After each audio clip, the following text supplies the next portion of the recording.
हाँ जी बच्चों, आज जो मैं आपको करवाने जा रही हूँ चैप्टर 5 का 5th पार्ट क्वेश्चन करवाने जा रही हूँ बेटे। इससे पहले मैंने 4 पार्ट की वीडियो बनाई हुई है, अगर आपने वो नहीं देखी तो देख लेना। हाँ जी बेटे, मैं आज 5th और 6th दोनों पार्ट करवाऊँगी। और बेटे वीडियो देखने से पहले मैं आपको बता देती हूँ कि आप वीडियो को स्किप मत करना, ठीक है। अच्छे से ध्यान से समझना, अगर आप वीडियो स्किप कर देते तो प्रॉपर आपको समझ में नहीं आएगा। हाँ जी बेटे, क्वेश्चन क्या है बेटे, A B parallel to C D, ये दोनों लाइंस पैरेलल है। C D parallel to E F, ये दोनों लाइंस ये भी पैरेलल है बेटे। ई एफ, ठीक है जी। यहाँ पे लिखा हुआ है ई ए परपेंडिकुलर टू ए बी, यहाँ पे 90 डिग्री का एंगल बना रही है, यही मतलब हुआ ना। बी ई एफ जो है बेटे वो 55 है।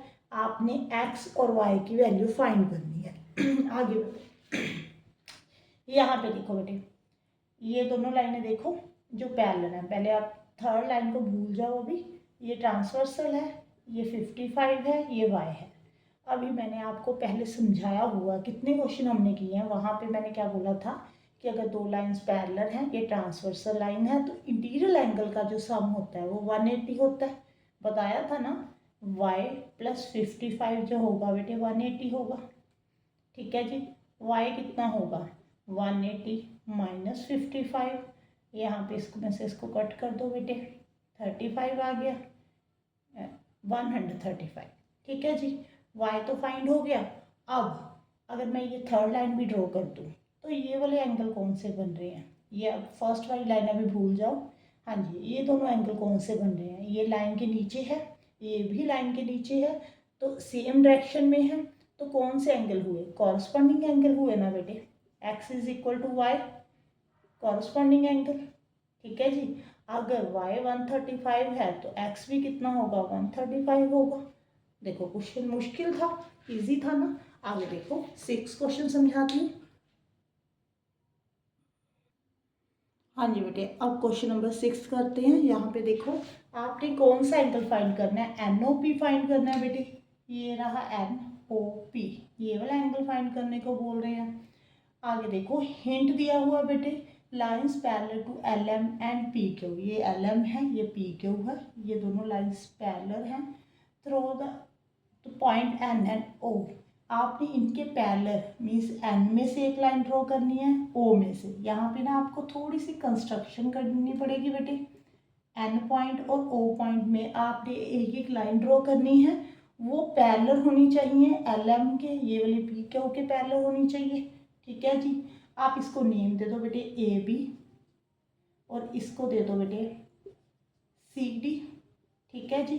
यहाँ पे आप लिख लेना कि आपने कंस्ट्रक्शन क्या की है, क्या किया है आपने। LM जो है लाइन पैरेलल है AB के, ठीक है जी। PQ जो लाइन है वो CD के पैरेलल है, ओके। ये कंस्ट्रक्शन की है।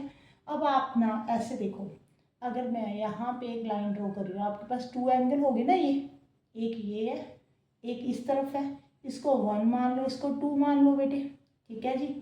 यहाँ पे भी एंगल 3 मान लो, इसको 4 मान लो, ठीक है।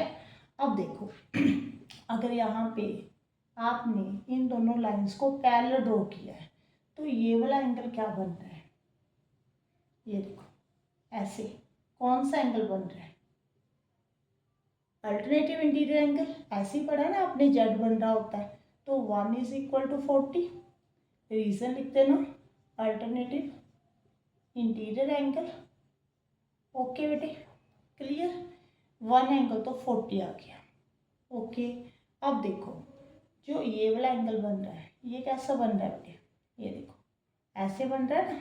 ये भी जो CD लाइन है वो किसके पैरेलल है, PQ के, और जो OP है वो ट्रांसवर्सल लाइन है, यहाँ पे लिख लेना, ठीक है जी। तो एंगल 4 किसके इक्वल हो गया 52 के, ये कौन सा एंगल हुआ, अल्टरनेटिव इंटीरियर एंगल बेटे। एंगल 4 भी आपने फाइंड कर लिया बेटे, ठीक है जी। यहाँ पे 4 कितना आ गया 52। अब जो ये वाला एंगल दिया हुआ है, ठीक है, यहाँ पे लिख देती हूँ बेटे, कहाँ पे लिखूँ, यहाँ पे लिख देती हूँ, ठीक है जी।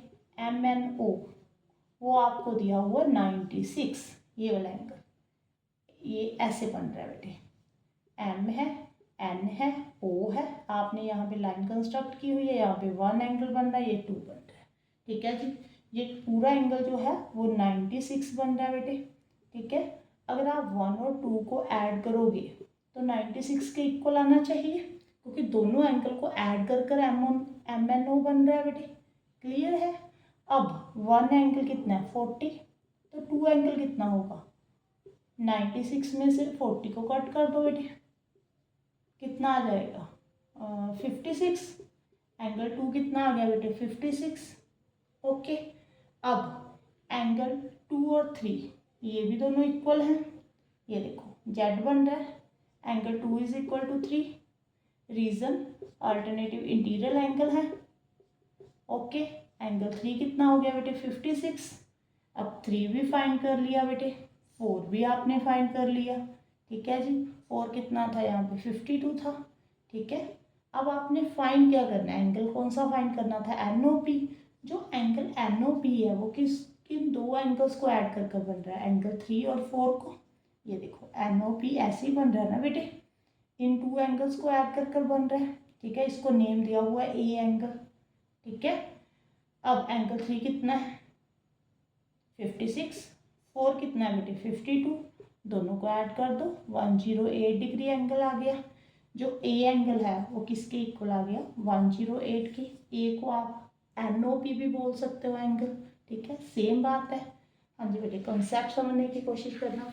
अगर क्वेश्चन अच्छा लगे, वीडियो अच्छी लगे तो वीडियो को लाइक कर देना और चैनल को सब्सक्राइब कर देना बेटे, ऐसे इंटरेस्टिंग क्वेश्चन देखने के लिए। और कमेंट बॉक्स में बताना कि आपको मेरी वीडियो कैसी लग रही है। Thank you for watching.